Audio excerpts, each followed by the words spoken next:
Just give it a second. It takes its time. There we go. There's no password. That way, if they keep guessing, they'll keep getting it wrong, right? Exactly.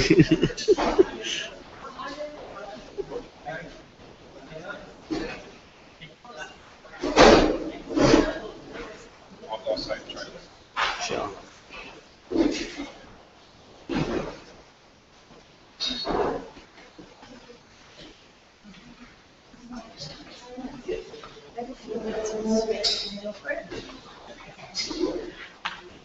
Assalamu alaikum. First, just some housekeeping announcements for CIS. The student orientations recording has been posted on all of the Canvas course websites. If you, so that's one announcement. You can go and check those out online. Also, you still need to do the student handbook waiver if you haven't already, and you have one more week to add a class, drop a class, or change your grading option.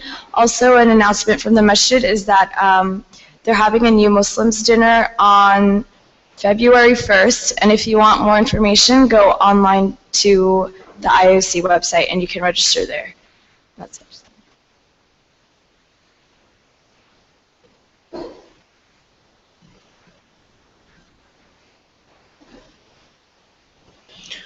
So before we begin, is audio picking up? Let me just check. Testing, yeah. Alright, before we begin, can anyone tell me what does قطعي الدلالة mean for a piece of candy? Yes. Decisive meaning. Yeah, that's it. Oh, sorry, Auntie. All right. Left hand very tired today, so you have to apologize. All right. Let's begin. Bismillah, alhamdulillah, wassalatu wassalamu ala rasulillah wa ala alihi wa sahbihi ajma'in. Amma ba'd. So, after the Quran, we're going to be talking about the Sunnah. And the Sunnah is the secondary source of Islamic law, is known as the Sunnah, which generally refers to the teachings of the Prophet Muhammad, peace and blessings be upon him. So this is a term that we're going to be using often. It's a very important term to know, to understand this Arabic term, the Sunnah.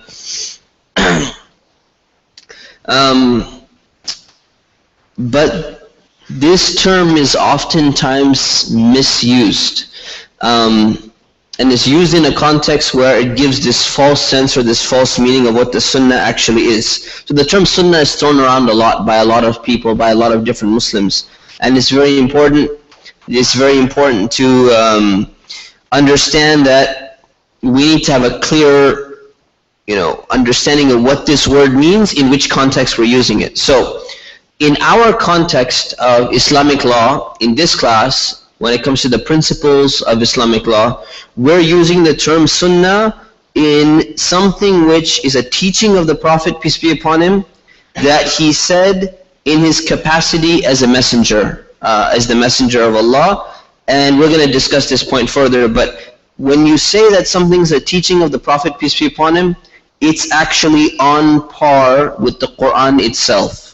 Okay, which means that the Quran and Sunnah are both equally authoritative sources to construct Islamic law from, even though technically the Sunnah is secondary in importance to the Quran. What that means is that this term Sunnah means something that the Prophet, peace be upon him, taught. Sunnah is an abstract term. So it means that if the Prophet, peace be upon him, were alive and he was right in front of us and he told us that I'm going to recite a verse of the Quran to you, and he recites a verse of the Quran to us, and the verse of the Quran is clearly telling us to do something, it's binding that we have to follow that verse of the Quran. Everyone understands that because it's a verse of the Quran. Now if the Prophet tells us that we have to do something, but he doesn't quote the Quran, but he's saying it as a prophet, it is equally binding, because that is one of his teachings, and his teachings are reinforced, or his teachings are authoritative from the Quran, because the Quran says to follow the Messenger of Allah. And we're going to cover all the proof and all the evidence for that in another class, which is prophetic wisdom too. But just know that that's something that is clearly accepted. There's really no doubt about it. There's no difference of opinion about that. So that is the Sunnah. So it's important to understand some terms now. So some terms are used synonymously among Muslims and among scholars in different fields. And oftentimes this creates a confusion among people. So for example, the words Sunnah and Hadith have been used synonymously many times, even from Muslim scholars. But Sunnah and Hadith are not the same thing. They're two different things, and it's important to understand the subtle difference between the two. So the Sunnah refers to the teachings of the Prophet, peace be upon him. The Hadith is the medium through which the Sunnah has actually been preserved. So the Hadith is referring to the actual reports about the Prophet said this, the Prophet did this, the Prophet this, all of that. The Sunnah is what the teaching, the general abstract term of what the teachings of the Prophet are, not the wordings in which they're being used. So that's very important to understand. So one of them, the Hadith, refers to a report about a teaching of the Prophet or something else like that. And the Sunnah refers to the teaching itself. So Hadith, what is a Hadith exactly? A Hadith can be a statement of the Prophet, it can be an action of the Prophet, or it can be even a silent implication of the Prophet. Somebody did something, came to the Prophet, told him what happened, and he just smiles. He didn't say anything, he didn't do anything except smile. That's a silent implication that he, had a stance with regards to that such and such incident. So that's pretty much what Hadith is. So Hadith generally represents what the Sunnah will be, but it is not 100% the same. So one way to understand it, to make it very, very clear for you, is that the Hadith is what the report says, meaning it's the text, okay? And the Sunnah refers to what the report really implies, meaning the import of the text. So you have the text and the import of the text. You have what the report says, and you have what the report implies. Okay? So the Hadith is what the text says or implies?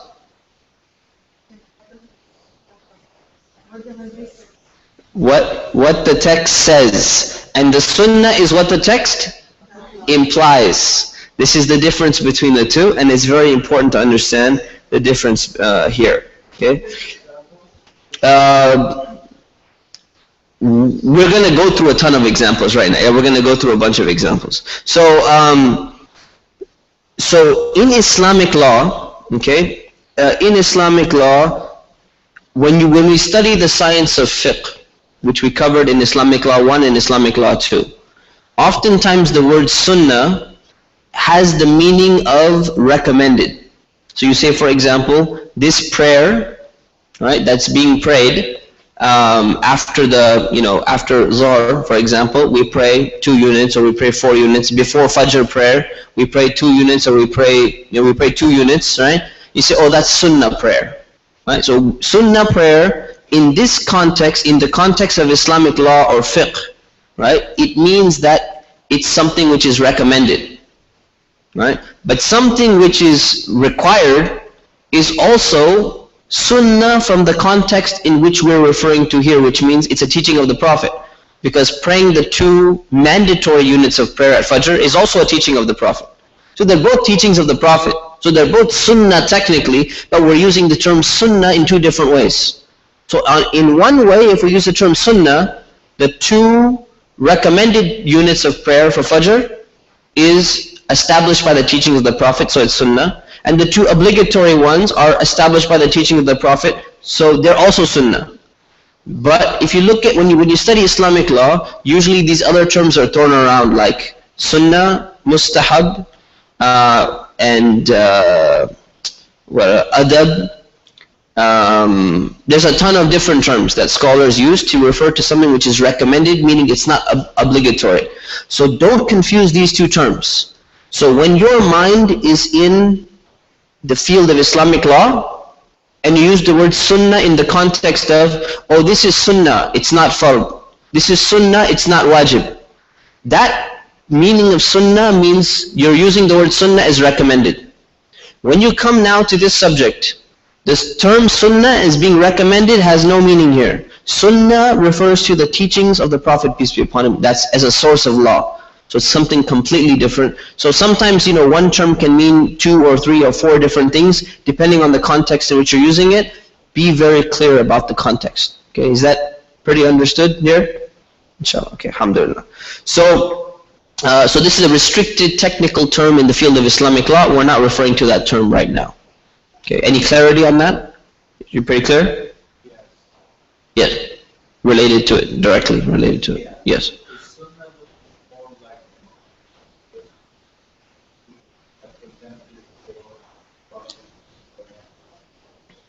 We're going to clarify that right now. I'm going to clarify that. Okay. Yes, so the best thing to do in Islamic law, stop using the term sunnah and use the term mustahab.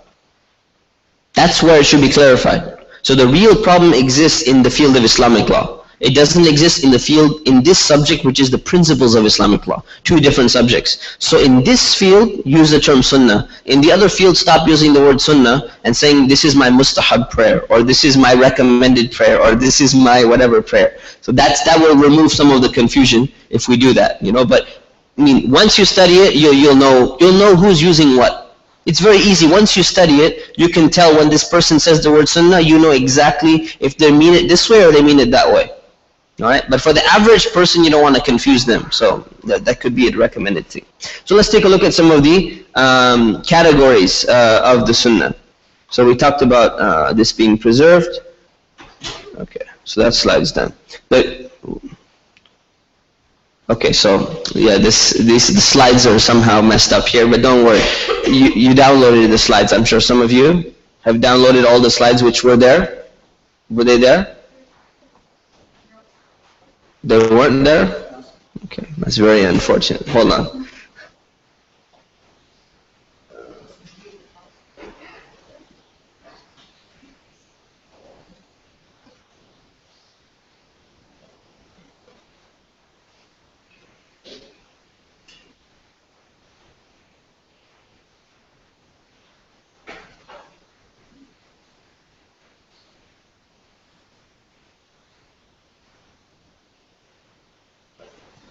Very unfortunate indeed. So just follow along with the lecture, okay? They were prepared and they're actually in a Dropbox somewhere. So maybe after the break we can bring them back to life, okay?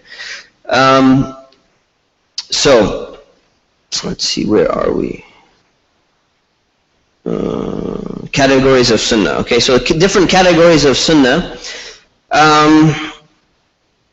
So the teachings of the Prophet can fall into different categories. Let's talk about those categories. There's 3 main categories. The first category is one of his teachings can either emphasize or reinforce something that already existed in the Quran. So something was already mentioned in the Quran, and the Prophet's teaching or his statement or his action or whatever just came to re-emphasize something that's already in the Quran and is pretty clear. So let's take an example. An example would be the Prophet, peace be upon him, he forbade people from associating partners with Allah. Now that's very clearly mentioned in the Quran already. You're not allowed to worship or take any partners besides Allah, right, next to Allah. But the Prophet, without quoting the verse, went and taught this to other people. So it's separate in the sense that he didn't directly quote the Quran, right? Like just put the verse out there for you. He actually taught it and he explained it in a different way, but the concept already exists in the Quran, so he's just elaborating on that concept. For example, the necessity of prayer. The Quran already established the importance of praying and praying at fixed times, and it talks about how important it is. But the Prophet, peace be upon him, he emphasized the same thing to his followers, without quoting the verse, but through his own teachings, saying, you know what, do not miss the prayer, or make sure you pray on time, or something to that extent. So it's already in the Quran, but he's saying it again. In order to do what? In order to emphasize it, in order to reinforce it. The same thing is the case with the importance of fasting, the importance of respecting one's parents, the importance of giving charity. All these things are clearly in the Quran. But the Prophet, peace be upon him, again emphasized them one more time in his statements. So you find many of his statements talking about these topics in a very similar way that they were already spoken about in the Quran. So this is one form of sunnah that you find. You find a lot of overlap between the Prophet's teachings and the Quran, which you would expect to find, right? And the reason why there's overlap, is a little side note, the reason why there's overlap is because he was not quoting just Quran left and right. He was actually teaching the Quran, and then he was explaining it without going and giving like this detailed commentary by saying, here, I'm going to recite a verse to you, and then I'm going to explain the verse. I'm going to recite a verse, and then I'm going to explain the verse, like we do in the science of tafsir, when we explain the Quran today. But he didn't use that technique. That was not his style. So we have to understand that because he was a prophet. So that's category number one. Category number two is that one of his teachings, or one of his sunnah, will explain the details of something that came in the Quran, but it was general, or it was ambiguous. So it required some detailed explanation in terms of, how do you do it, or how do you perform it, or what exactly does this mean? Are there exceptions to the rule, or whatever? So let's take some examples. Example is, Quran mentions prayer. It says you have to pray. It mentions fasting. It says you have to fast, and it gives you a little bit details about when to start the fast, when to end the fast, to do the fasting in Ramadan, all of that. But it doesn't mention the details in terms of prayer. It doesn't tell you exactly what to say. It doesn't tell you which surah to recite. It doesn't tell you what to say when you're in the prostration. It doesn't say any of those things. So the teachings of the Prophet is that he exemplified the prayer in his own life, which is clarifying what the Quran is actually telling you to do. So it's adding an explanation to what the Quran is telling you to do. Same thing with fasting. For example, fasting in the Quran, it mentions that it's in the month of Ramadan. It mentions the starting time and the ending time. It mentions a few things which you shouldn't do, but it doesn't mention everything. It doesn't say you have to stay exactly away from this type of food and this type of drink, and then if you do this, this is an exception. He doesn't mention all of those things. But in the Sunnah, you find those things being mentioned in detail. So it clearly explains that, the Prophet clearly explained that through his own example.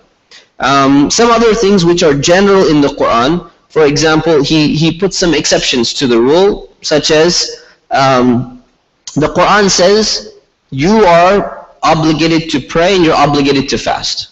Now who is you? Right? You can probably refer that, it's talking about Muslims. But what age do you start? Right? Is it referring to 7-year-old Muslims? Or is it referring to only mature Muslims? So the Prophet, peace be upon him, explained that there are exceptions to the rule. People who are minors do not need to start doing this. They're not going to be held accountable. So this is something general in the Quran, and it's been specified, right, by the Prophet to give more clarity if we wanted to kind of zoom in a little bit. So he kind of zoomed in and gave us that understanding or that picture. Another example on this case is that he barred the murderer from inheriting from the person that he's killed. Right? So inheritance is there, right? But his understanding, he's explaining that yes, if you have this relationship to this person, like if you're a child of a person, or if you're a parent of a person, you're entitled to this much inheritance. That's what the Quran says. But then the Prophet ﷺ made an exception. And the exception that he made was, but if you murder the person, and you're caught murdering the person, you don't receive that inheritance. As we studied in the previous class, the murderer does not receive the inheritance from the person that they've murdered. Right? So, and there's obviously, a wisdom behind that. So he made certain exceptions by clarifying something general, by making it more specific. Okay, so that's category number 2. Category number 3 is that one of the teachings of the Prophet may also introduce new rules which are not explicitly mentioned in the Quran. Okay, and this is a very important category. So take an example. The Prophet prohibited that a man can be simultaneously married to a woman and to her aunt at the same time. Whereas the Quran does not say that. The Quran says that you're not allowed to be married to two sisters. It doesn't say a woman and her aunt.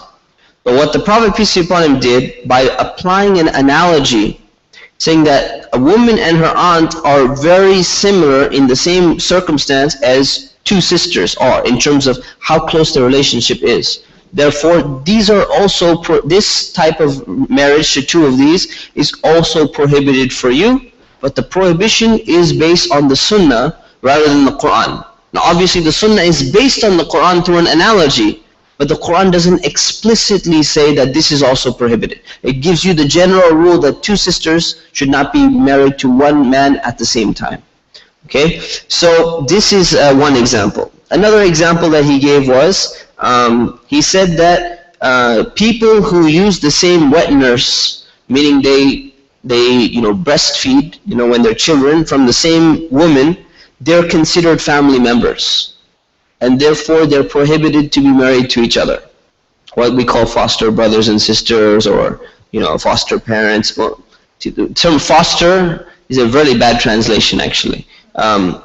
We use the term, what's the better term? Well, milk, what do you call them? Milk children or milk brothers or something like that. I don't know any other term. It's translated as foster, although that's not a very accurate term in American colloquial English. So, same breastfed, it's not very eloquent, but yeah, it's the same breastfed children. So a wet nurse is the one who's giving the milk. So what do you call the people who receive the milk? So okay, we can invent a term. I'm wondering if there's a term out there, So anyways, so you get the point. So that was not something that was explicitly there in the Quran, but the Prophet, peace be upon him, saw that the relationship is the same, therefore he enacted this and it's binding and it's his teaching.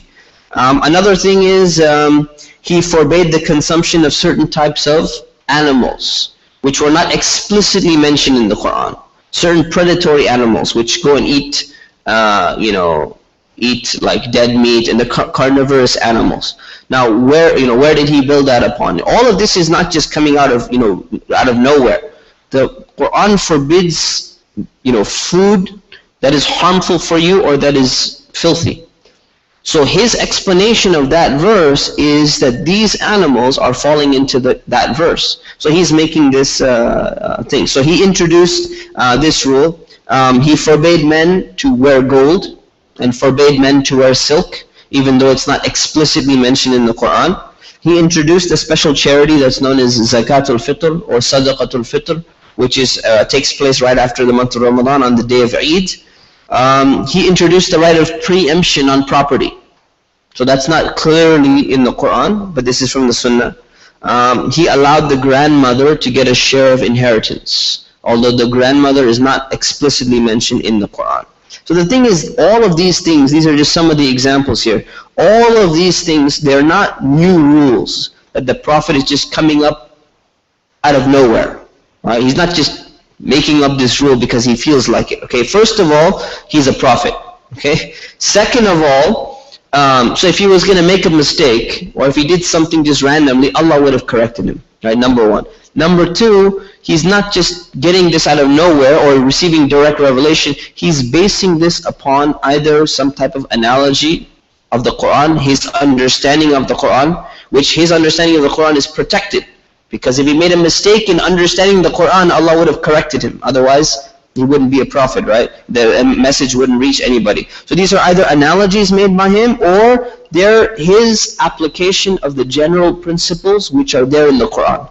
General principles meaning like what I just mentioned to you. You're not supposed to be eating food that is unclean, or food that is kind of filthy.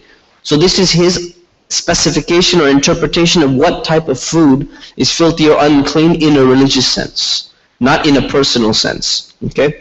So all of these teachings are authoritative in the sense that they form a proof in Islamic law. Okay, so all of these things, regardless of whether they're explicitly in the Quran or they're implicitly in the Prophet, peace be upon him, is explaining something, these are all considered proofs which are binding. So it's important to understand that. So these are three of the categories, okay, of sunnah, which is a religious teaching of the Prophet, peace be upon him. And we have to follow it. It's authoritative, meaning no Muslim should be rejecting any of these things which are sunnah. Okay. Now there's another category which is the non-legal actions of the Prophet. And this is very important to understand because this is where many people get confused with the term. Many people don't understand what sunnah is. So not every single thing that the Prophet, peace be upon him, said or that he did is actually considered to be sunnah, in the sense that it's an Islamic teaching. Okay? This is really important. I'm going to say it one more time. Not everything that the Prophet said or did is considered sunnah in the religious sense. Okay? So there's many things that he did in his capacity as a normal human being. Right? He did several things. Like, for example, this analogy that I gave, like if you take a poet, right? If somebody's a poet, and they're a very good poet, right?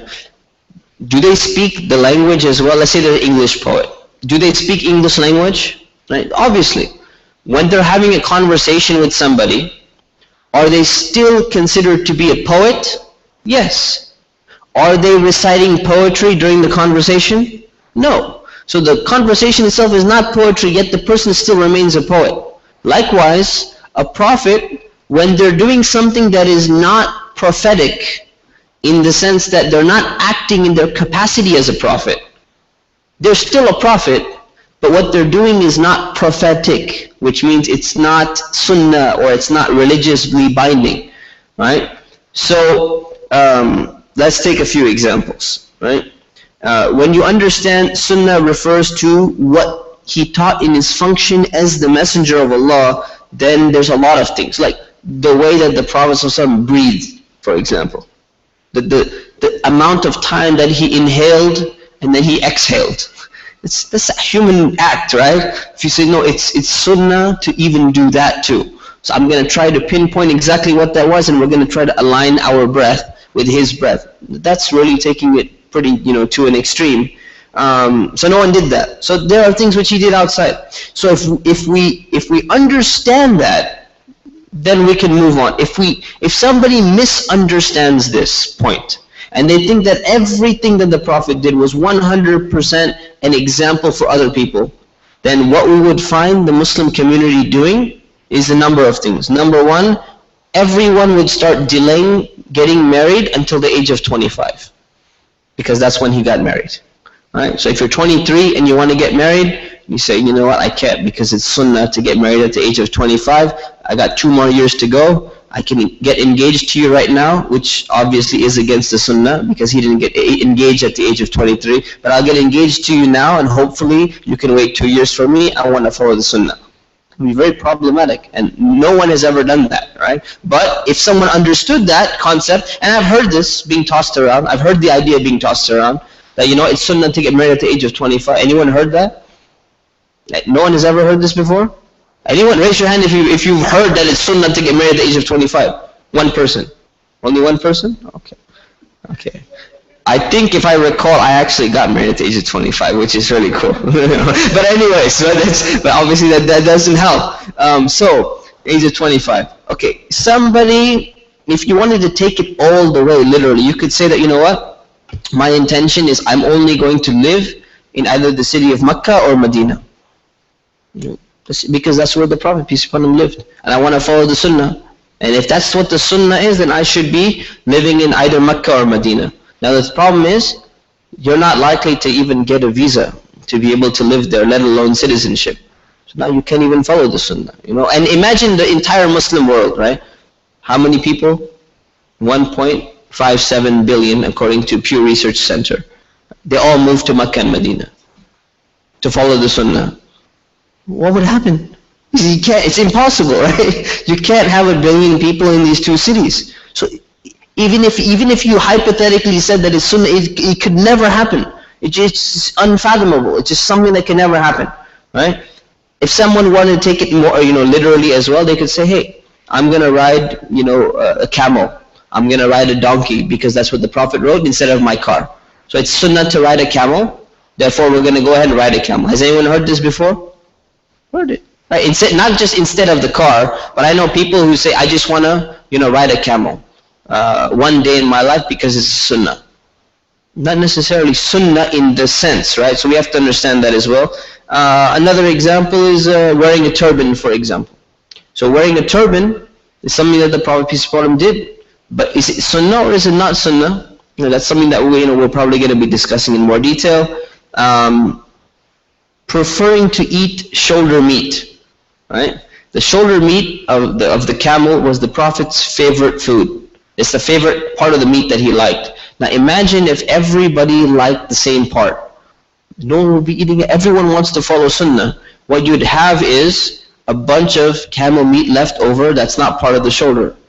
It's going to be a big problem. So you can understand, you get the point. The point is, if you have a misunderstanding, if someone or some society or some Muslim community has a misunderstanding of what the sunnah is, this could lead to one way of life which is not really having a basis in Islam as being construed as this is the Islamic way of life.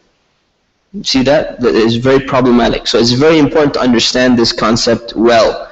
But the reality is all the things that we just mentioned right now, they're characteristics of the Prophet, peace be upon him himself, and they're not considered to be the teachings, his teachings, the religious teachings that were meant for other people to follow. So one way to define sunnah would be not only what the Prophet, peace be upon him, said and did, but what he said and did, either you can say in his religious capacity as a prophet, or you can say what he said and did, and he wanted others to follow. There's two ways to very easily add one little thing at the end, because usually people keep saying everything that the Prophet said or did is sunnah, and this is where they go wrong. And you say no. You don't stop the sentence yet. Don't take the period away, and just add either in his capacity as a prophet, or take that away and add, and he wanted others to follow. So when he was eating camel meat on the shoulder part of it, his favorite, that was his personal thing. He did not ask anybody to do the same thing.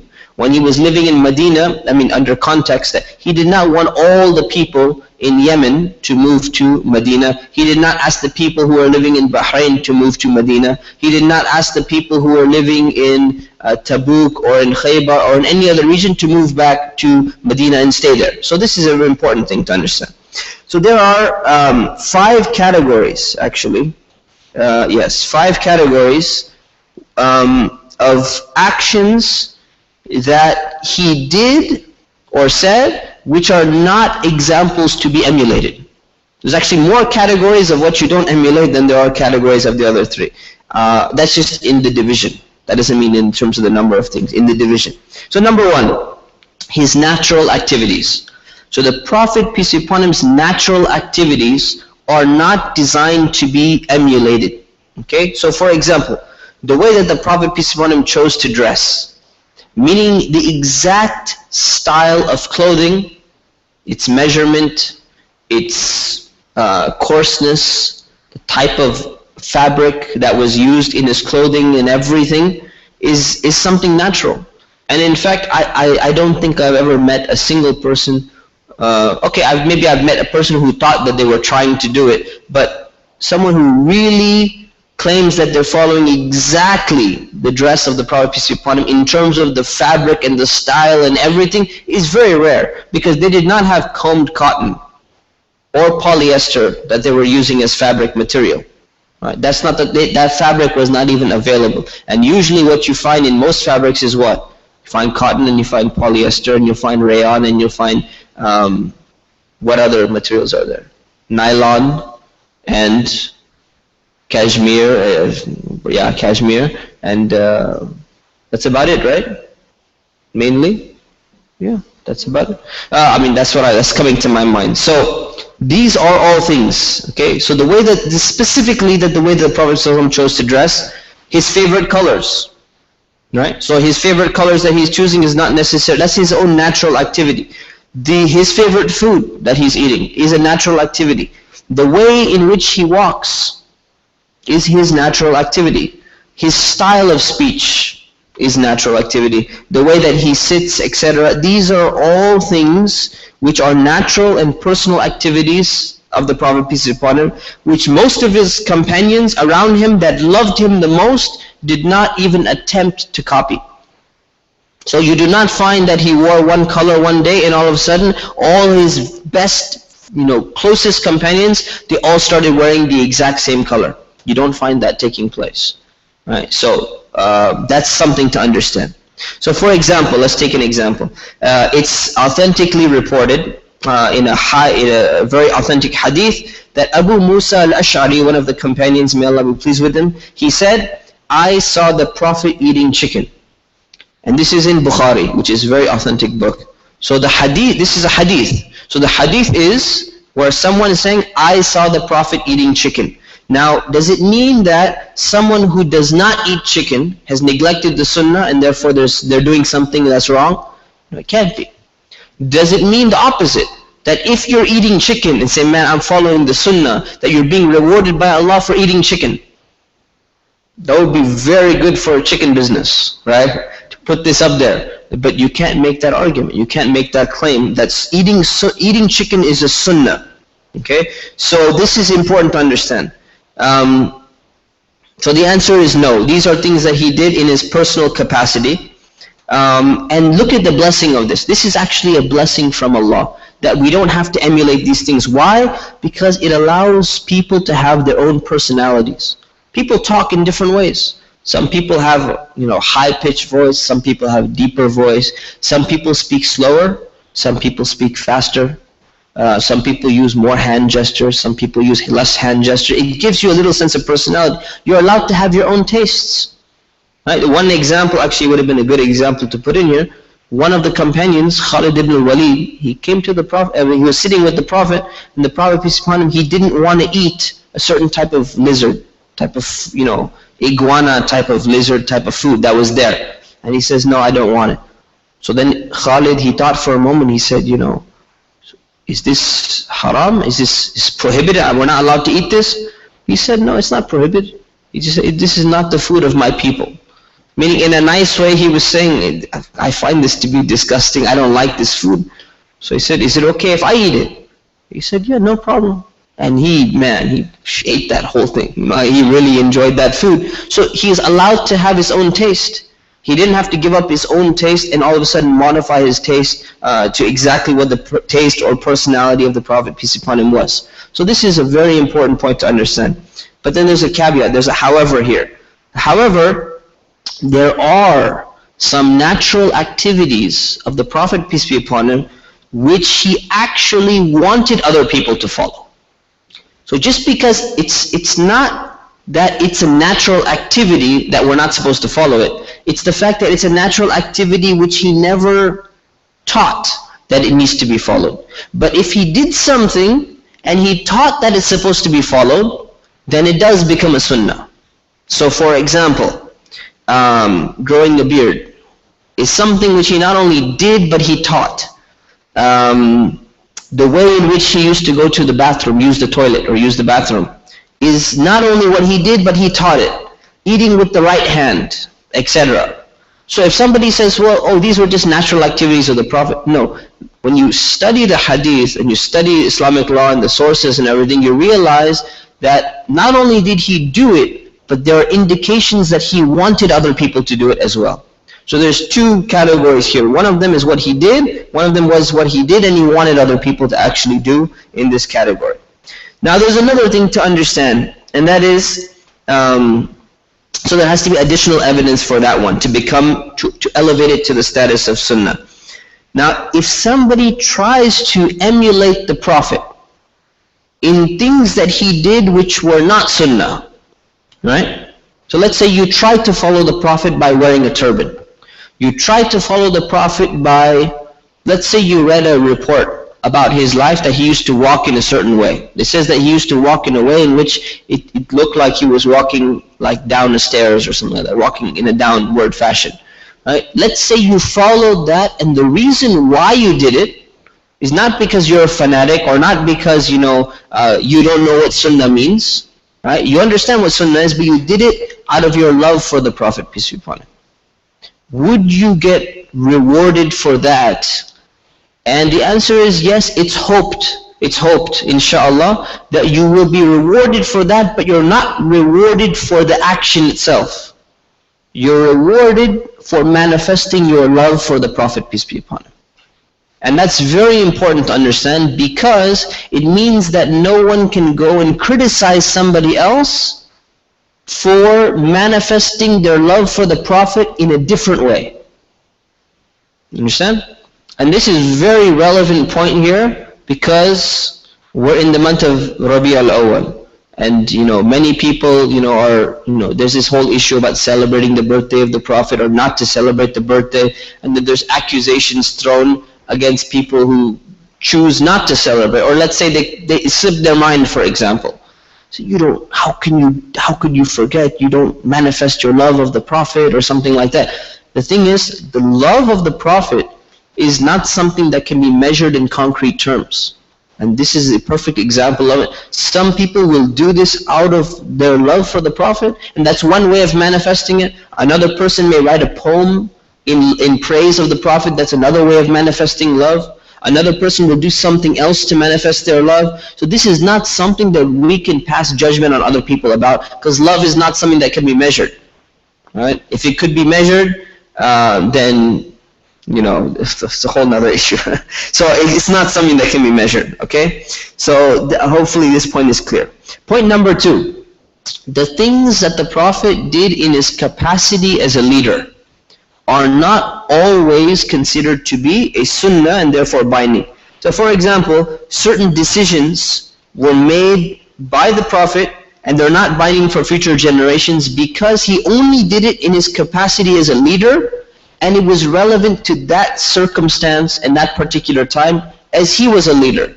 Now if a future leader comes later on, and let's say the Prophet was the military general, right? And now we have another military general, and he's thinking of different tactics and all that, he doesn't have to use the exact same thing that the Prophet, peace be upon him, did in that time, because he did it in his capacity as a leader, not in his capacity as a prophet. Okay, so other people they're allowed to act differently, depending on the circumstance. So let's take an example. Example is, and this is not agreed upon by all scholars, but there's a group of scholars, a large group of scholars, who said that when the Prophet announced to his army that whoever kills an enemy combatant may take the belongings. So you're in the middle of a battle. If you're the guy who killed that soldier on the spot, you're allowed to take the belongings of the soldier, meaning you're allowed to take their armor, you can take their sword, you can take, if they had any money on them, you could take their boots. This was considered very valuable stuff. Armor is very expensive at that time, and this is worth a lot of money. So what that means is that you can take it without asking permission from anybody. Just if you kill that guy, doesn't matter what the army says, right? You don't need to go and say, okay, I'm going to give this to the leader and then he's going to distribute it back to me or something like that. It's yours, it belongs to you, no one has any right to it. This was something said by the Prophet, peace be upon him. But this group of scholars, they said no. This was said in his capacity as a leader. This was not said in a general capacity. So this rule doesn't have to apply in the future to every single battle. So they said that later on, Muslim leaders or Muslim army commanders can make a rule and say that now, in our circumstance and in our context, you will have to get permission from the army leader, army general or whatever, before you can take this. You cannot just take it yourself, and you don't have a right to it anymore. This is going to be distributed equally. Why? Because maybe military technology is going to change. There's going to be foot soldiers, there's going to be soldiers who are in tanks. So let's say one guy in a tank happens to shoot a tank blast, or whatever they call it. It's not a bomb or something. What is it called? Shoot a shell, shoot a shell basically, and take out a building, and the building takes out, I don't know, let's say 10 people in a war, for example. So now all of a sudden, let's say they had a lot of valuables on them, and you say, well, I took out 10 guys, all that stuff belongs to me. And there's another guy, he's a foot soldier, and he's on the front line, and all he could take out is one soldier. All right, and let's say this is poor, they're not getting any salary or anything. Would this be fair? No, it wouldn't necessarily be fair. There's an unfair advantage. This guy actually put himself on the front line. This guy's behind armor, and he's getting more heroic deeds for just like pushing a button than the other guy was doing for actually training. This other guy just drinking his coffee and pushing buttons. Right, so there's a world of difference, right? So the circumstances are different. So this group of scholars said, this statement of the Prophet does not apply for all other generations. So when you read this hadith, and someone says, hey, how could you say that, I'm not entitled to this armor? There's a hadith on it. And you say, no, you didn't understand. That hadith was said in the Prophet's capacity as a leader, not in his capacity as a prophet. Therefore, give that armor back, and we'll decide how it's going to be distributed. So this is important. That's one example. Another example is when the Prophet was sending Mu'adh ibn Jabal to Yemen, and he gave him the instruction, you take 1 dinar from every adult as jizya, or as the poll tax.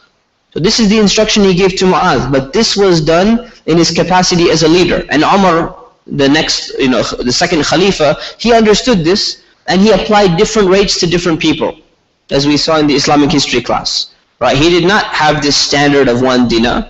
Sometimes it fluctuated, sometimes it differed, and there were exceptions and all of that. So if we took this action of the Prophet as being prophetic, Umar has no right to change this at all. But if you take it as him being a leader, then it's open to change. So it makes a world of difference here. Another example is the statement of the Prophet, where he said, whoever revives barren land is entitled to its ownership. So barren land means dry land that is basically dead. It's not fertile anymore. You can't really grow anything on it. And fertile land it's a very important thing at that time. And still today, but it's very important. The more fertile the land, the better. So if you can revive this dead land, which is not growing anything, and it's just sitting there, then according to the surface meaning of the hadith, you're entitled to its ownership.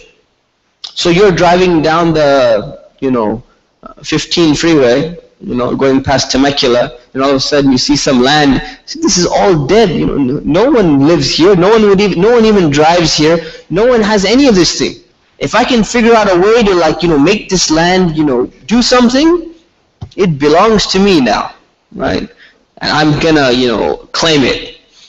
So the thing is, if that was the case, imagine that if that was the case in whichever part of the world the Muslims were living in, then anyone can do that. You say, well, I have authority from the Prophet which allows me to do that. And the government says, you can't just take that. That land is owned by somebody. The guy paid, top dollar for that land.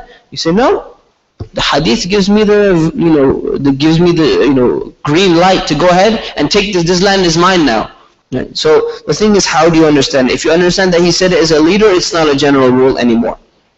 Okay?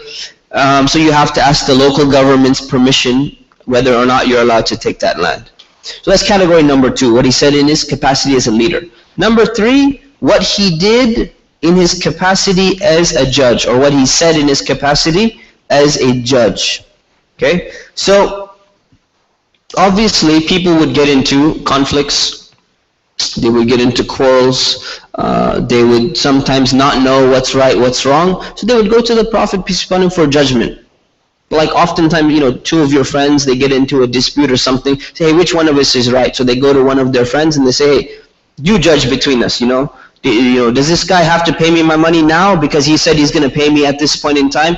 You get someone to judge for you. So in his capacity as a judge, he made certain judgments as well, right? And his judgments or his verdicts in his judgments between 2 parties was a human judgment.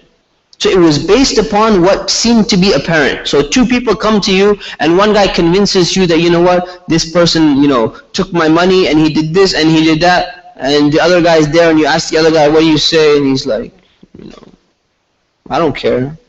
And all of a sudden you're like, obviously, this guy's wronged him, and that's what it appears to be. But sometimes one person can be more eloquent, or one person can be lying, and you don't know exactly that he's lying. So his judgment was sometimes a human judgment between two parties in order to reconcile them. And he clarified this himself, right? He clarified it himself. But one thing to understand is, even though he's giving a judgment, the specific judgment may not be correct, but the underlying reasoning of the judgment will always be correct because he's a prophet. So what that means is, if this person claims, let's say in front of the prophet, this person claims, I borrowed $100 from this guy and he's not paying me back. This guy forgot, and he assumes that, okay, I did give you $100, but I forgot, but I don't have the money right now. For such and such, I can pay you $50 right now. And the Prophet says, you know what? Okay, you need to pay him his money. And then it turns out later on, this guy was lying, and the other guy, he just tricked himself into thinking that he had given the money. This could happen. It could happen, right? Now, the underlying principle with which the Prophet has judged that this guy owes this much money, if he's telling the truth and he's telling the truth in the real way it is, then that principle is correct. But the verdict and the judgment may not be correct because one guy lied. So it didn't lead to the exact ideal circumstance. Okay, so that's what it means here. So this is exactly what the Prophet, peace upon him, said. He said in a hadith, I am only a human being and people come to me with their disputes. Some of you might be more convincing in argumentation than others, so it might be that I'm convinced that a person has told the truth, so I rule in his favor. Therefore, if I have given a judgment which actually takes away the right of another Muslim, then in reality it's only a piece of fire, so you can take it or you can leave it. Now what does that mean? The last part of it, what it means is he's talking to the people who are lying when they come to him for a judgment. And he says, I may say that you're right and you're supposed to get such and such amount of money, for example, or you have to be given such and such garden back to you. But if you're lying, right, your lie is not going to get justified by my judgment even though I'm a prophet. Because I'm judging you as a human being right now. And you're telling me a lie, so I'm hearing it, it sounds convincing to me, I'm going to make a judgment in your favor, but what you're actually getting is the money that you're getting or the worldly benefit that you're getting by you lying, it's just a piece of fire, meaning you're going to be punished for this lie. So if you want the piece of fire, if that's what you want, you can take it or you can leave it. Meaning you can admit now that you're lying and stop, or you can take it, you can keep lying, you can get this worldly benefit that you think you're getting by lying, but it's actually a piece of fire and Allah is going to punish you for that. So he's trying to give a warning to people, but at the same time we learn that his judgments are human judgments, right? So this is actually really important. So it means that the things that the Prophet peace be upon him was saying, it precludes people from taking the law into their own hands. Because you have to have a judgment sometimes. Now let me give you an example, which is a very important example.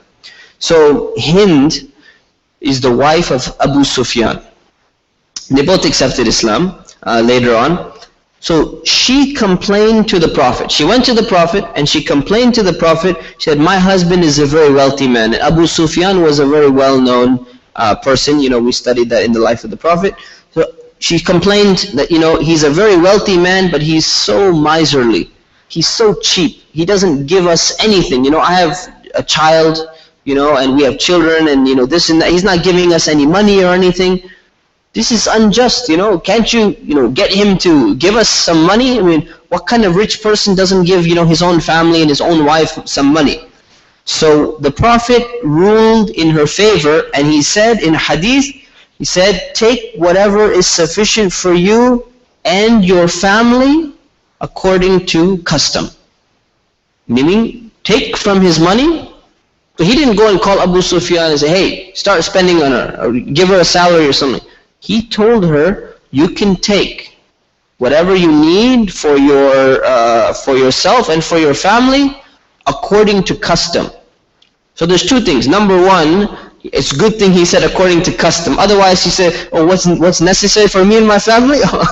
Take everything, you know. I just bought myself a new diamond ring, new diamond this, new diamond that, brand new car, drive up and all that stuff. The thing is, he said according to custom, number one. But the question is, what does this mean? Was this said as a judge, or was this said as a prophet or a legislator in terms of law? This is a debate actually among scholars, and it can play out. So there's a difference between what's known as a qada, a judgment, or a fatwa, which is an Islamic verdict on the religion.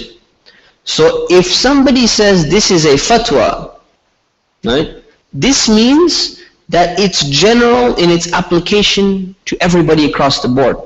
So any woman, any wife who thinks that her husband has money, he's being cheap, and he's not giving the money, then they can go ahead, walk up to his wallet, take whatever is needed, and spend it on the family and spend it on themselves according to custom.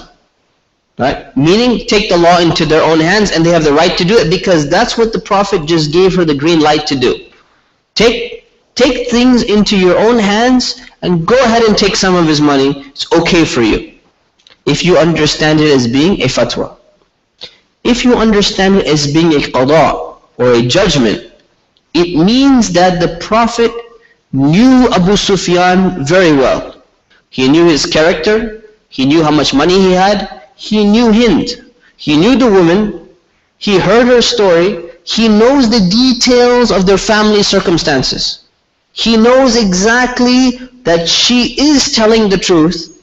He knows that the guy really does have money. He knows that the guy is really being cheap. He knows that everything is true based upon all his other research and the fact that he's living around these people and all of that. And then he makes a judgment specific to her case only, saying that in your case, you're allowed to go ahead and take what's necessary. Why? Because even if I try to talk to this guy, he's going to say, yeah, but he's still not going to give you anything. So the best thing to do is right now, or maybe because I don't have time to sit there and debate with him or whatever, just go ahead and take what you need. The guy's got so much money anyways, you're not going to take that much, it's not going to hurt him. This is a specific ruling for this case, which is not going to apply across the board. So this is very important. And you could expand this. It would say the same, not only for a wife, that means a child could do the same thing. Because technically, the child has a right to some of your money. Then your children could potentially go to your wallet and Islamically justify that I'm taking whatever money I need. An employee could do the same thing, right? So if it was allowed for them, my boss, man, I work 80 hours a week. My boss is not paying me 80 hours a week. I'm the best employee there.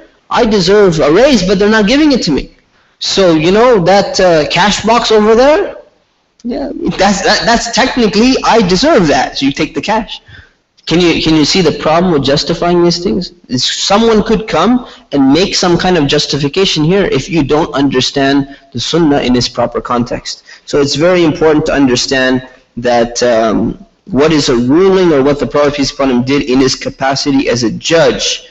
And anyone else who wants to apply this kind of principle, they have to go and consult a judge with their specific case, and they have to win the case in order to get a verdict like this, if the judge would allow something along these lines. Leave the questions, inshallah. We'll get to the end. Just write it down. Just write it down, inshallah. Let's see. Okay, number 4. So category number 4 is what the Prophet did according to his own life experience and his own rational choices that he would make in his life. So as a human being, this is different than him acting as a leader. It's a little bit different. So he acted in certain ways according to his own life experience. So for example, military strategy. We saw one example as a leader, but this is a little bit different. So military strategy, political strategies, medicinal treatments. What kind of medicine does he use, right, for his personal thing? If he gets cut, what does he put on his cut? How does he tie the cut? What material, what kind of cloth does he, or what kind of cloth fabric does he use to tie the cut if he gets cut? Right. So for example, metal chain links went into his, cheek. So how did they extract those, and how did they remove those? What was the process? Is that process in and of itself considered to be a sunnah or not? Farming techniques, right? How should the best way to grow some plants or something like that? Business decisions. He was a businessman as well, right? He would buy and sell sometimes. So his business decisions, are they also considered to be sunnah in the sense that they're binding or they're not binding? So these are all things from his own life experience. So take an example. One example is that he advised some of the companions in Medina to not cross-fertilize palm trees, because he thought this is kind of a strange practice, because he's from Mecca and he moved to Medina, and he's like, what are you guys doing? It's kind of weird, you shouldn't do that. So then they misunderstood, and they thought that it's a sunnah in the religious sense, that the Prophet is telling us, Islamically, we're not supposed to do this with the plants. So they stopped doing it. And they didn't tell him that they stopped doing it. They just went and, they just did it on their own, and they didn't tell him, oh, we understood this from you. So they came back later after the harvest, and they saw the fruit wasn't growing properly. So they came back, and now they're coming back to complain, and they say, you told us not to do this, and look, now we don't have the fruit that we were supposed to be getting. And he said, probably thinking in his mind, why don't you guys ask for clarification earlier, before later? So they come back, and he says, look, I'm a human being, and I was only saying that in my capacity as a human being. You guys know how farming better than me. I was just making a comment. You should have spoken up and said, no, by doing this, we get more fruit. And that's it. I would have said, okay, great. But you didn't do that. So he's explaining to them, when I'm saying something from my own personal opinion and life experience and rational choice, that's not binding on you. What's binding on you is when I'm saying something in my authority as a prophet. If I'm telling you, this is the way, you're going to pray, or this is the way you need to clean yourself after you use the bathroom. I'm not telling you that from my own life experience. That's a religious aspect to it. So these type of things. So this happened. This was one incident that happened. Another incident was during one of the battles, that he asked the army to encamp at a specific place, and they stopped at a specific place. And then one of the companions, he said, is this prophetic?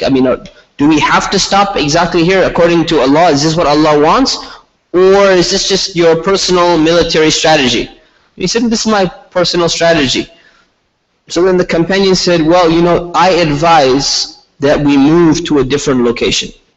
And they moved to the location of, which location? Where? Wells of Badr. Right? So they moved to the wells of Badr. Right? So they went to another location, which was a more strategic location, and it helped them in the battle. So it shows you that this companion understood, maybe from previous experience or whatever it is, but this companion understood, and he asked and he double-checked, and the Prophet clarified, no, I'm willing to change the opinion. This is just my own choice. So it's something he did according to his own life experience. But again, there's a however. If there is something that the Prophet did and there's evidence to show that he did it because it was a decision from Allah and it was not some personal choice, then it is absolutely binding on the community. So for example, best example is the Treaty of Hudaybiyah. Signing the Treaty of Hudaybiyah was a political move, but it was not a purely rational political move. It was something which was an instruction coming from Allah, which is why the companions actually hated the Treaty of Hudaybiyah initially when it was signed. But the Prophet clarified that, says, I'm not going to change my stance no matter how much you guys complain, No matter how much you disagree, no matter how much you don't like it, this is from Allah. So there's no option in the matter here. It's going to happen no matter what. This treaty needs to be signed, and it's good in the sight of Allah. You're going to see some goodness in it later on. And obviously, those of you who studied the life of the Prophet, you saw what the Treaty of Hudaybiyah actually accomplished. So that's category number 4. Category number 5, then we'll take a break. Category number 5 is what he did as an exception to the general rule because he was a prophet. In his capacity as a prophet, there were certain things which he was allowed to do or which he had to do, which other people did not have to do or they were not even allowed to do. So for example, one of the examples is that he had to pray at night, Qiyamul Layl, in the beginning of the mission. This was something mandatory for him, but it was not obligated for the other companions. So this was specifically for him. So this is not considered it's a sunnah in the sense that people are recommended to do it, but it's not at the same level where for him it was binding. So this is something specific to his person. One example. Example number 2, he used to fast 2 days in a row without breaking the fast. And he forbade other people to do the same thing. Right? So you're not allowed to fast 2 days in a row without breaking. And you're not even going to drink, you're not going to do anything else. So the reason why that is, and there's a long explanation for it. The reason is because he had a different spiritual state. And he had a different way that Allah subhanahu wa ta'ala was taking care of his health and everything. He was allowed to do this. He did not want to open the door for anyone to do something like this because it might lead to an extremism where people keep doing this, weaken their bodies and just cause a lot of other problems in society.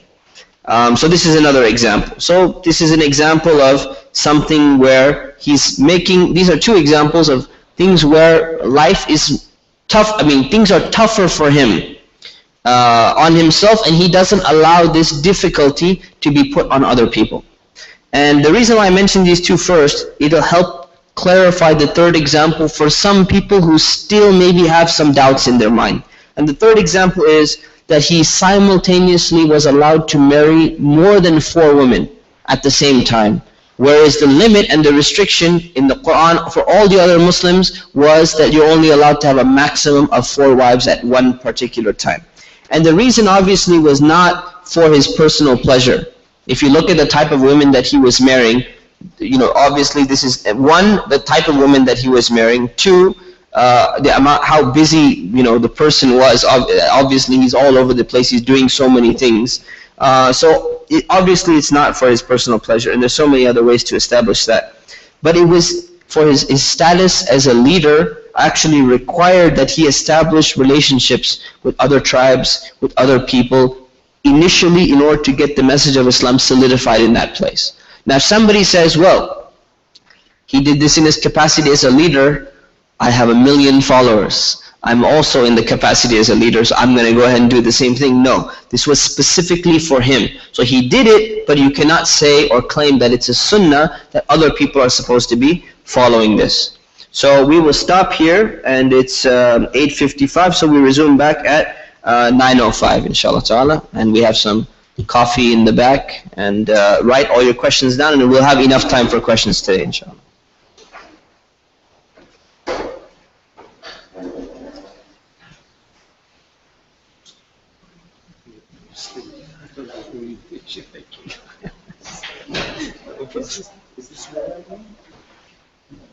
No. Yeah, this guy wrote to me. His signature, this is to me from him. He's writing now. Have somebody encode it for you.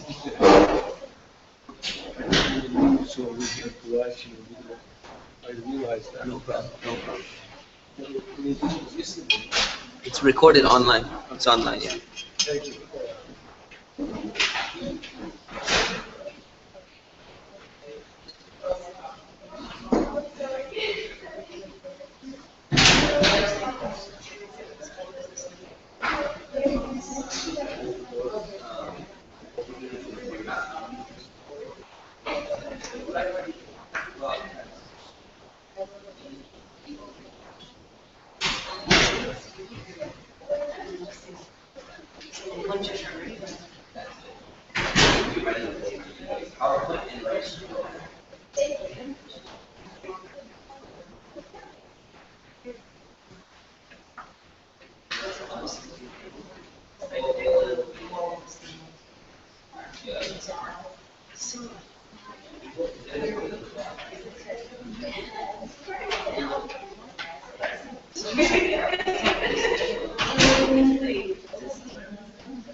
Yeah, the PowerPoint is not finished.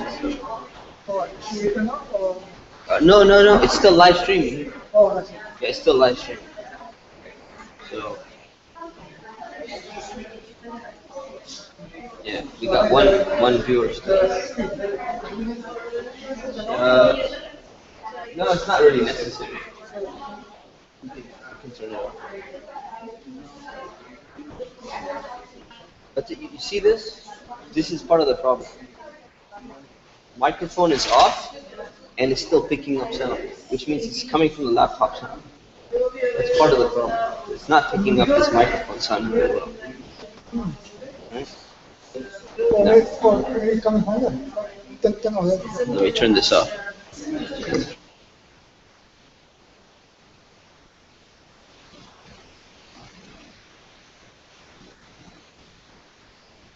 Okay. Hopefully this is going to be better. Okay. Okay. Shall we resume? Yeah, you can leave that off.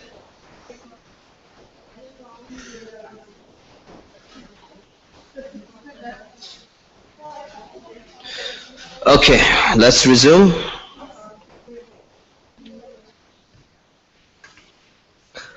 Bismillah, alhamdulillah, wa salatu wa salamu ala rasulillah.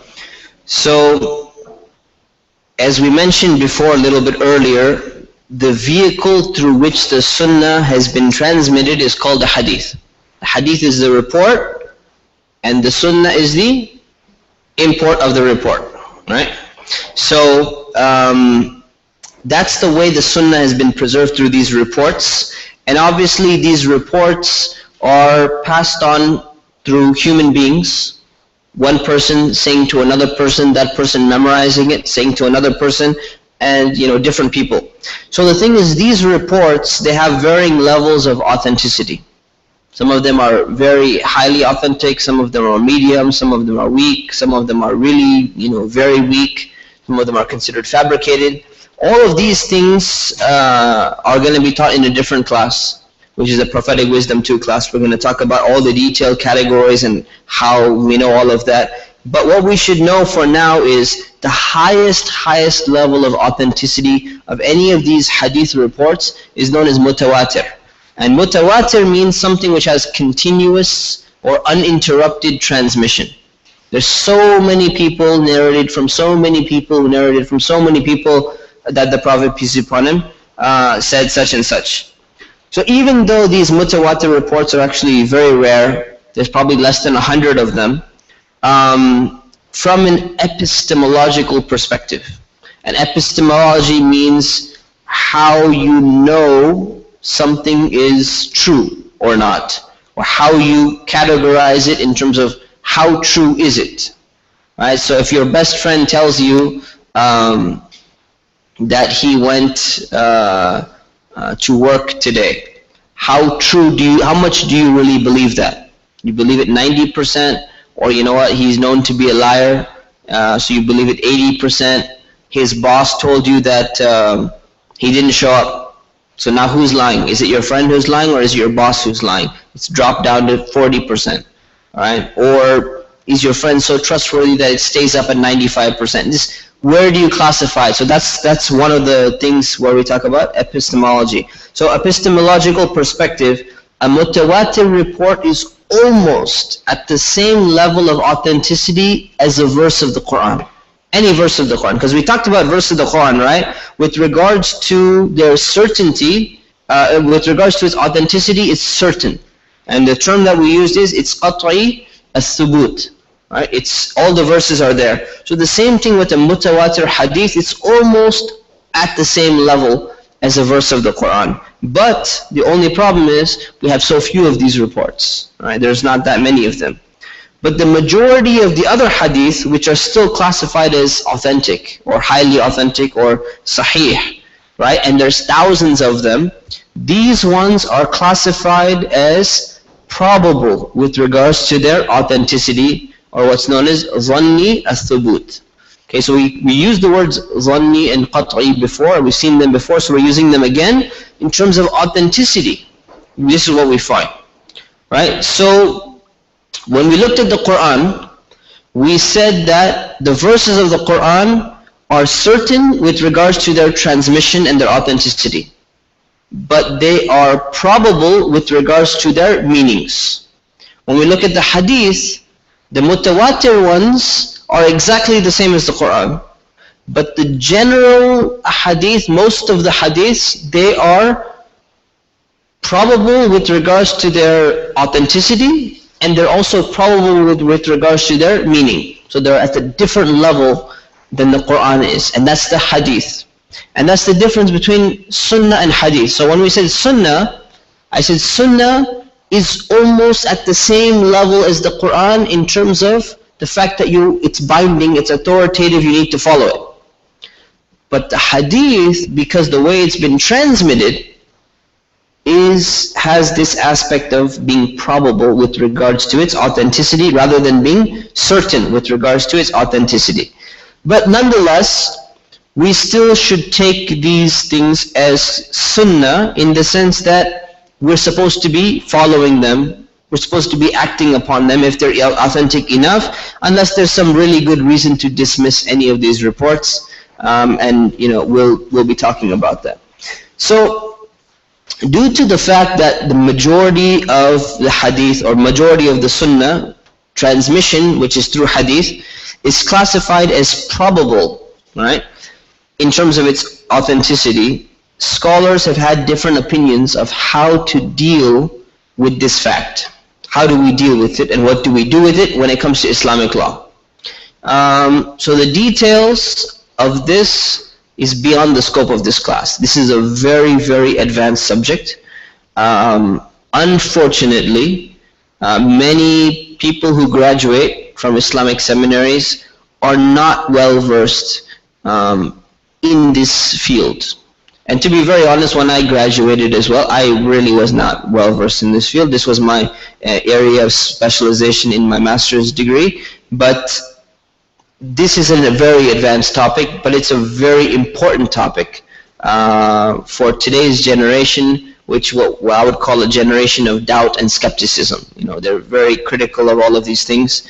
But unfortunately, it's beyond the scope of this class. It's a very advanced subject, and I don't even recommend that you get into it until you're really at a level where you should be getting into it. Otherwise, you might just confuse yourself. But more scholars should be up to par, on this subject. Anyways, I'll give you an example to explain though, so that you're not just left hanging in the air and you say, oh, all of that, and then you're just going to leave us like that. No, I'll give you an example. So Imam Abu Hanifa, he classified actions into two categories. There's fard and there's wajib. Now the reason why, so for his understanding, whatever is fard, you have to do. And whatever is wajib, you have to do. And if you don't do it, you're going to be sinful.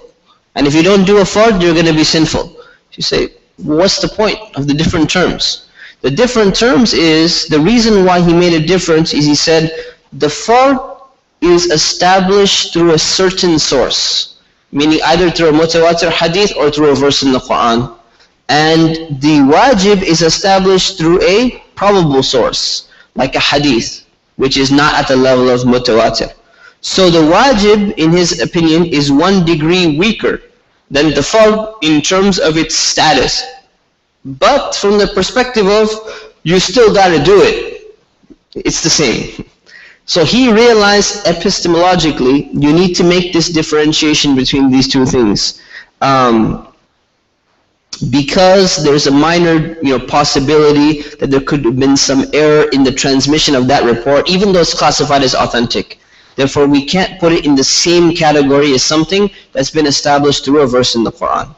Right? But he still sees that both of them were obligations. There's a lot more to talk about, a lot more examples I could bring, but I don't want to confuse anyone right now with regards to how this played out. So just know that this is another subject, and it's a very good subject to go into someday for a specialist.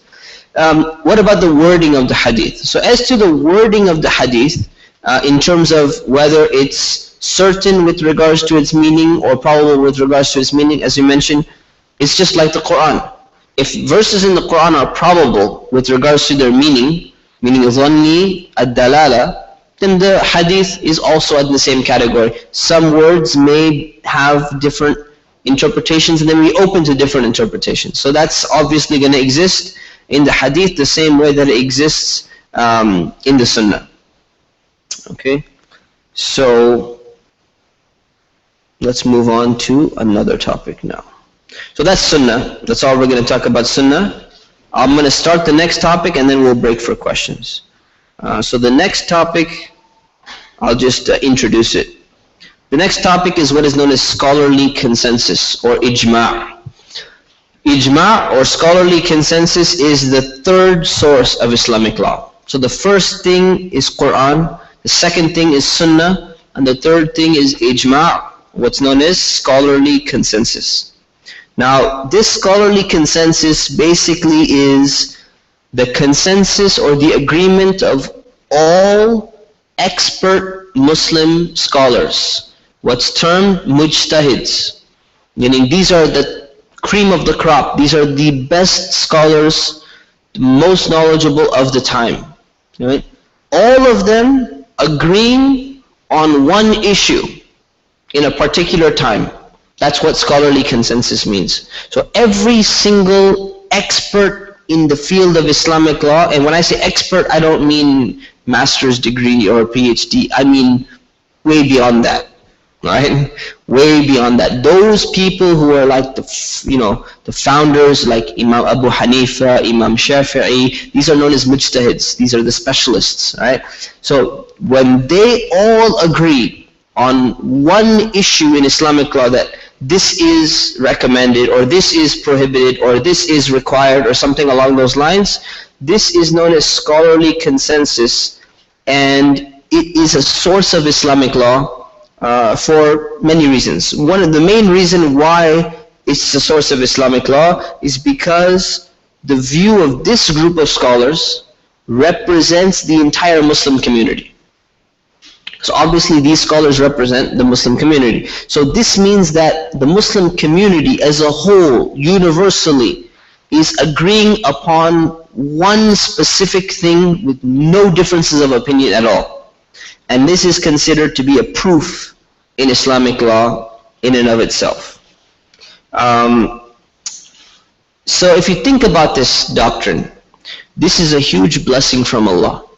The reason why it's a blessing from Allah, it prevents any type of, papal, clergy type of councils which kind of dominate. Everyone has this criticism against, the Catholic Church, and they have criticism against the Mormon Church.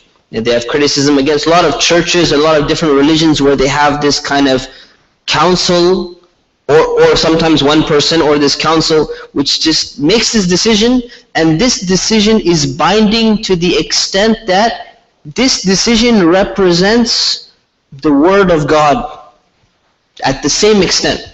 So when the Catholic Church used to say, 100 years ago, the Jews killed Jesus, this was equivalent to the Word of God, that God is saying that the Jews killed Jesus. And then later on, another Pope came and he said, the Jews did not kill Jesus. Right? And then now, God is clarifying again through this Pope system that the Jews did not kill Jesus. And obviously there's some political motivations involved in either one of them, or both of them. So people obviously see that there's a problem there. There's a problem there. The idea of ijma' stops this from happening. Same thing in the Mormon Church, for example. In the Mormon Church, the Prophet had declared that you're not allowed to, a black person cannot be clergy. And at one point in time, they cannot even be a member of the church. And then afterwards, another prophet, the head of their church is called a prophet. So another prophet came and gave a different ruling and says, now black people can become part of the church and they can become clergy. If that's representing the Word of God in that sense, there's obviously a problem with it changing. So that people see that there's an issue with a lot of these councils, right? Now what this does, this is a huge blessing from Allah, because ijma' or scholarly consensus of all the mujtahids, specialist scholars, what it does is it stops that from ever taking place.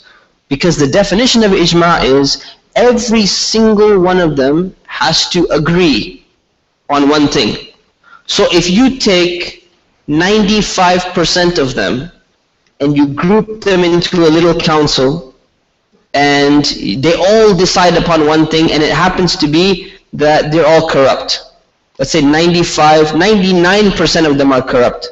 The 1% that are not in that group automatically prevent anyone from claiming that there's a scholarly consensus on this, and it has no binding in Islamic law. It's not binding anymore. Now it's not ijma' anymore.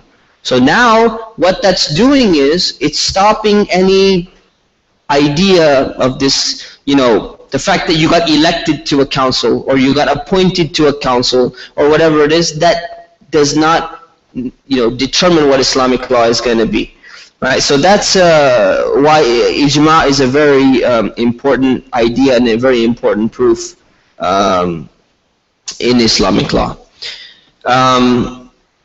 Let's see. Capable individuals. Yeah, so that's that. So scholarly consensus is not only in Islamic law, it exists in other fields. It's not some new, unique concept to Islamic law. So if you look at linguistics, for example, you take a look at the English language, you find that if all the scholars of the English language who are specialists in the language, they're like the defining people who define what the English language is, if all of them come together 100% unanimously and say that this word is grammatically correct in the language, then it's considered to be a proof. And if they say this is not a word and it's not considered to be a real word, then it's not someone comes along and says, well, I don't care. Some rapper guy comes, I'm going to use the word anyway. I think it's real English. No, you can use it if you want, whatever it is. You're going to have your fans and all that. But at the same time, this is not considered a real English word. So let's take an example. I hope there's ijma' on this word, but this is an example that I'm familiar with. So the example is, there's a word called irregardless. Anyone ever heard the word irregardless? Heard the word, right? I know some family members who use it all the time, right? Irregardless and irregardless. The thing is, the word irregardless is not actually a word. It's a combination of two words. One of the words is regardless, and the other word is irrespective. And both of them have the same meaning, very similar meaning, so people put them together and they made this word called irregardless, which doesn't really exist. I didn't double check a dictionary, but I'm assuming it should not be in the dictionary. All right, someone can do a real quick check for me. Right? Is there? It's not in the spell check, right? Okay, so it's not there. All right, so irregardless is not it's not a proper word. Now maybe in 20 years all the scholars of the language come together and make a scholarly consensus later and override and decide we're going to put it in the language. That's something else. But so from this perspective, you have it even in language, right? Even though it's a very popular word, people are using it all the time. There's scholarly consensus that is not considered to be a word. As being a real word or as being colloquial? Non-standard, yeah. So if you look in like WordWeb or something, it'll say colloquial. They put all the other words, colloquial words out there just to let you know what it means. But it doesn't mean that it's considered to be proper English. Your English teacher will probably complain if you use it. Anyways, we can do a research article on that one. So in Islamic, so it exists in other fields, right? So it has a function and it's very important. So in Islamic law, scholarly consensus obviously is not just going to pop out of nowhere, right? It's like the Prophet, peace be upon him, when he's issuing a ruling that silk is prohibited or that this animal is prohibited for whatever, he's not just coming out of it with nowhere. There's a basis for it. So even all these scholars, we're talking about all across the board, they're not going to just come up through their own whims and their own fancies and stuff. Let's say 99% of them are corrupt. 1% of them is going to stop consensus from happening in the first place, right? Even 0.01% is going to stop that from happening. Therefore, they're based in Islam. All of the scholarly consensus verdicts and rulings, they have a basis in Islam. They're being manifest within the bounds of Islam, either by interpreting something from the Quran, interpreting something from the Sunnah, or making some kind of analogy or using general principles or something. So that's where they're all based on. So there's a strict understanding of this term. So the word ijma or scholarly consensus, the strict understanding means that each and every single expert Muslim scholar or mujtahid that's living in the same era has to have a very clear and explicit position on any given issue, and there should be no disagreement among them. Right? So if you look at that definition, that is very rare to find. So instead, it's better understood in different terms, in negative terms, which means that instead of saying they all have to say, we believe this, right? To make them say something, oftentimes, like for example, let me think. Maybe I've never said in my entire life that that it's an obligation to pray 4 units for Isha prayer. Let's say hypothetically. Okay, to say that it's an obligation to pray 4 units for Isha prayer in that specific context. You may never say you believe it, obviously. You may believe something, but you never have an opportunity in your life to express it. Right? Or for example, let's take another example. The fact that if somebody, I can't think of an example. If somebody urinates into a bucket of water, then it's considered to be filthy water. Right? I'm not going to have an opportunity in my life to probably ever say that in a practical context, because either it never reached me, or it's so obvious, or somebody else says it on my behalf, I don't need to say it. So that's why if you take this really literally strictly, it's hard to envision every single one of these mujtahids explicitly give a ruling on one particular thing, always. Right? Like you'll find you'll find, an issue where someone is caught drinking. And then one of the scholars will say, hey, drinking is prohibited in Islam, you can't do that. But there's 3 other scholars there, they're not going to say anything.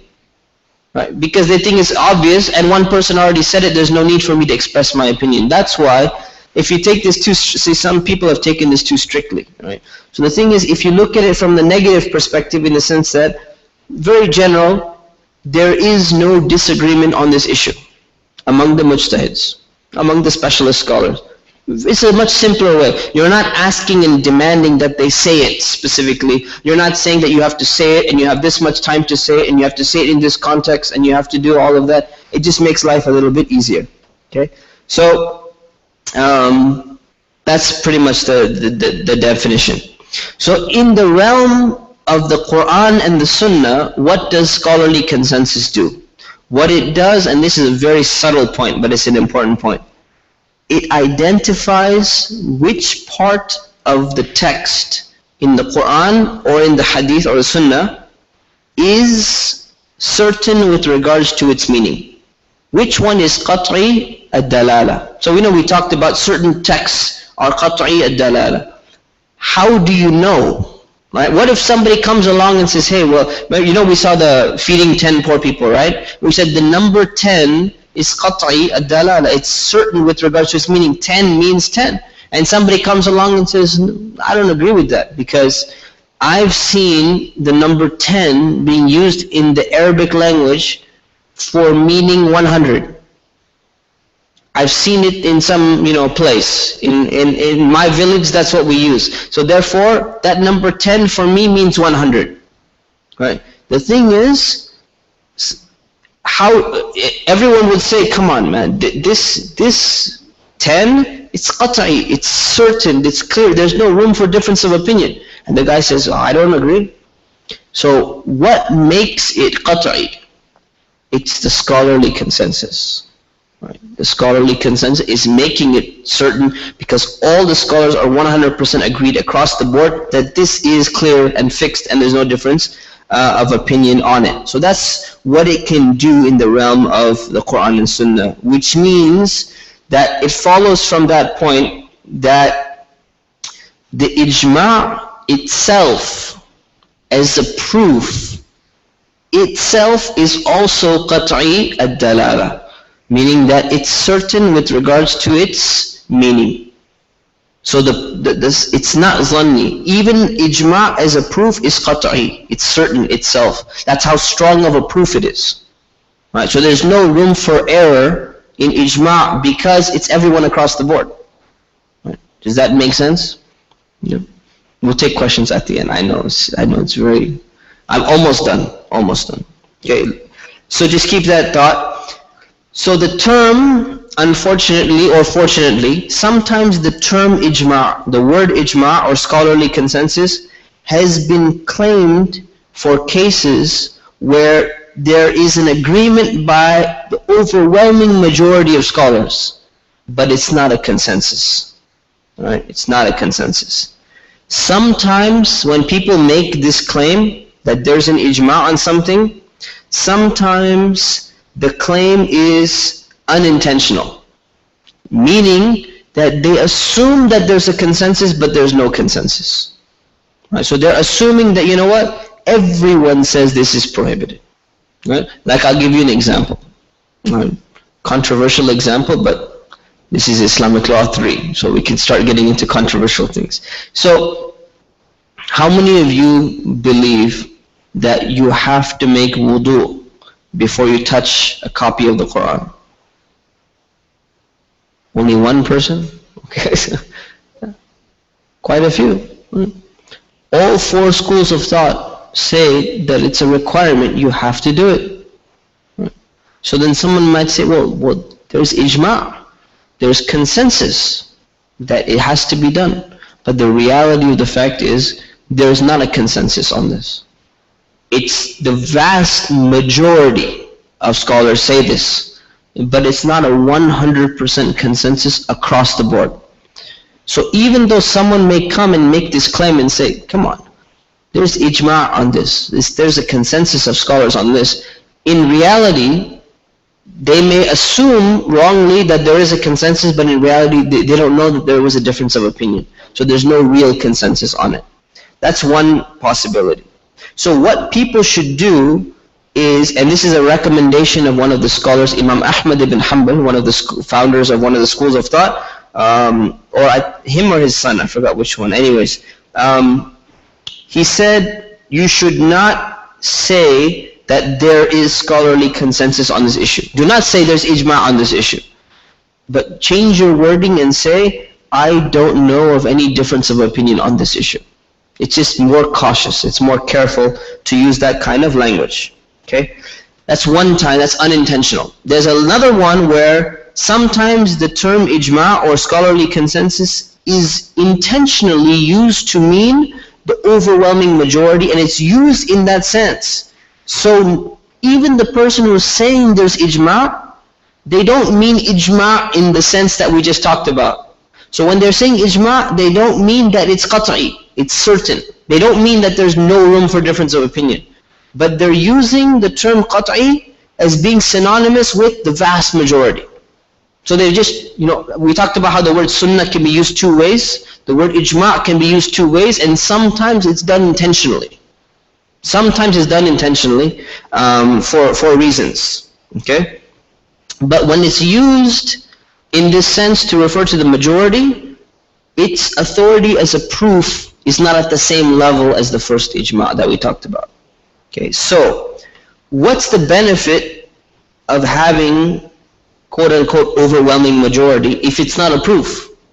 See, having the overwhelming majority is not a 100% proof in Islamic law. So what's the point of it? Well, the point of it is it actually helps to build unity and uniformity within the society. Right? It makes life easier for people that there's kind of a consensus, not a consensus, but almost consensus, overwhelming majority, and it kind of establishes some kind of stability within the society. And you'll also find this being used in relative terms. So people will say, for example, there is ijma' of all the scholars of Iraq on this issue.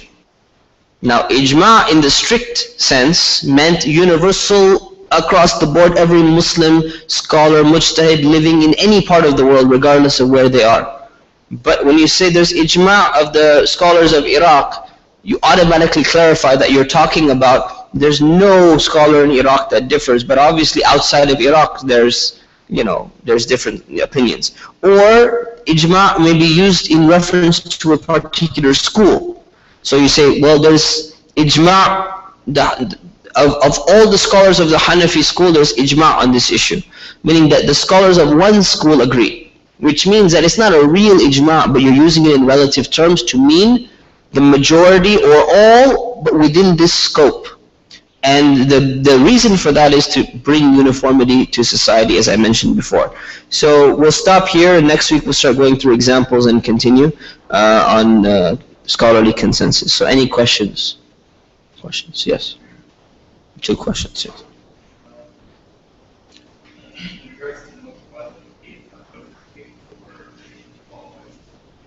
Okay. So what does it take for a hadith to classify as a mutawatir hadith? It's going to be in prophetic wisdom too. Yes.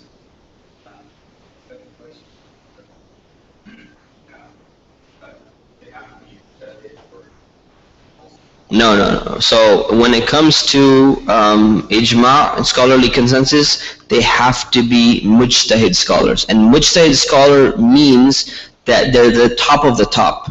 They're top of the top. Yes.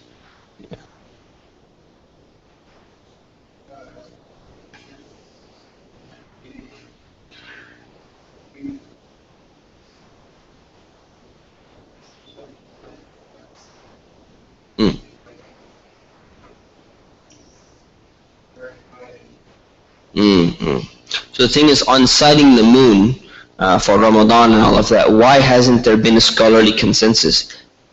The reason for that is because since the beginning of the Muslim community, since 1400 years ago, there's never been scholarly consensus. So generally the way that it works, and we're going to talk about it, once you have scholarly consensus, you're generally never going to be able to override it because it's already a proof. If you don't have it initially, and the topic exists or the issue exists and it's arisen, you're not likely to get it later on. That's the thing. You're not likely to get it later on. Okay. Yes, in the back.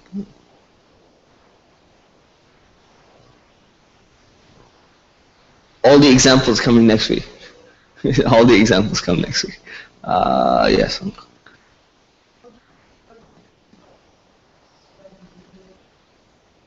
How do we determine what is said as a leader, what is said as a prophet? There's a very complex process. So you really have to be a specialist in the field.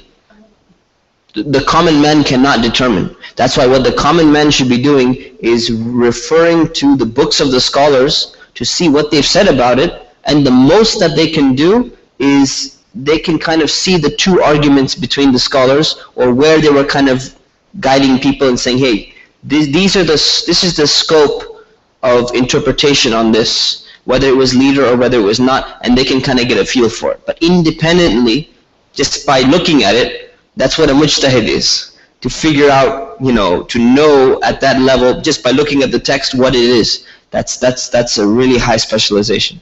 So the reason why we're introducing is so that you understand that this is existing, not necessarily so that you can just look at it and get it. That requires years and years and years of studying and working with everything and looking at the language and all of that. Yes. Yeah. No. So da'if hadith means weak hadith. Is it zanni al-dalala, meaning is it probable with regard? No, we're talking about sahih hadith is also zanni al-dalala, meaning it's probable with regards to its certainty.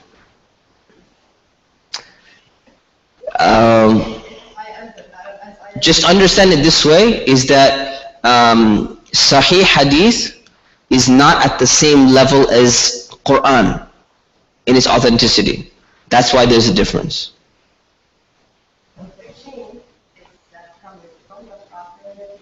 Yeah.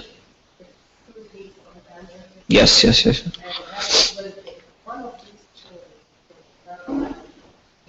Yeah. Yes, you're right. So if there's a break in the chain of a hadith or something like that, it makes it weak. Right, so what we're saying is, if there's no break in the chain, hadith is good, everything is good. The word zanni or probable does not mean weak. I know the Arabic, sometimes the word zan can mean, it could be, zanni in Arabic can mean maybe, but zan can also mean certainty in Arabic. الَّذِينَ يَظُنُّونَ أَنَّهُمْ مُلَاقُو رَبِّهِمْ, right? So it can also mean, with the word zan can have the meaning of yaqeen. See, the word zan in Arabic is one of those strange words which has opposite meanings. It can mean uncertainty and it can mean certainty. That's just the way the word is, right? So in this case, it doesn't have a negative connotation. Okay, so just keep that in mind. It's not a negative connotation. That's why it's referring to Sahih Hadith. It's not a negative connotation. All it's saying is that it's not at the same level of certainty as the Quran is. That's what it's saying. Yeah. Nawawi's 40. No, they're not mutawatir. Imam Nawawi's hadith book is not 40. No, mutawatir hadith. There's 40, yeah, but they're not mutawatir hadith. They're Sahih hadith. Most of them, at least most, except two, but most of them are. Yes. So I understood that for these things that nature, schools of thought, hear about in terms of the Sahabis were also the uses what was done in or something also. Are those just because they're not inside of four? We're getting to all of that. It's coming. So the consensus of the companions is coming. The consensus of the people of Medina is coming. All of that's coming. People of Medina, yeah, it's coming. Yeah. Arabic word epistemology. There is definitely a word in Arabic. Can I remember what it is now?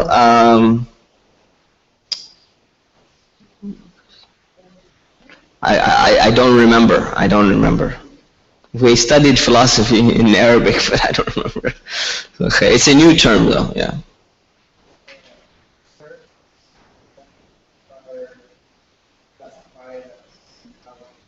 Hmm.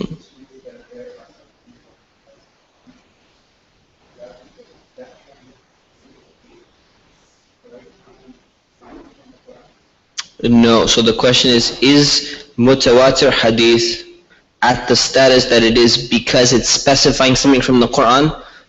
No, not necessarily. Not necessarily. I'll give you an example of a mutawatir hadith if you want. Wiping over your socks instead of washing your feet during wudu. This is a mutawatir hadith. Okay. Yes. Other questions? Yeah.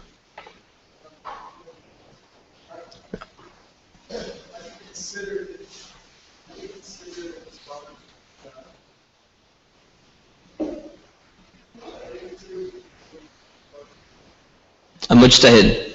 Okay, so how do you consider a scholar to be a mujtahid? One second, okay.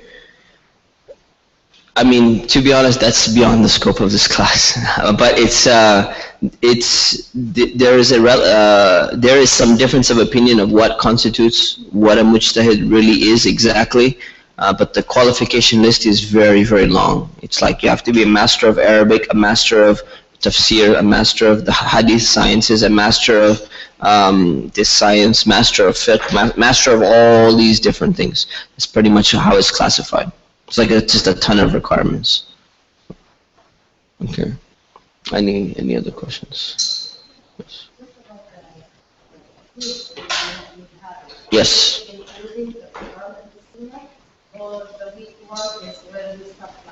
Okay, so the quiz, this is a good question. So the quiz will be on where we stopped last week, on week 1.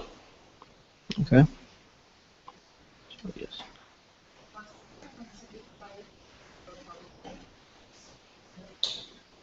Yes. All the hadith in Sahih al-Bukhari are probable, zanni, because they're all Sahih. And Sahih is being classified as zanni in this sense. But like I said, it's not a negative term. But don't look at it as being negative. It just means it's not at the same level as the Quran, although the Sunnah is at the same level as the Quran. So just keep that in mind. Sunnah is at the same level as the Quran. Hadith is not the same level as the Quran. Okay? Sure. Yeah.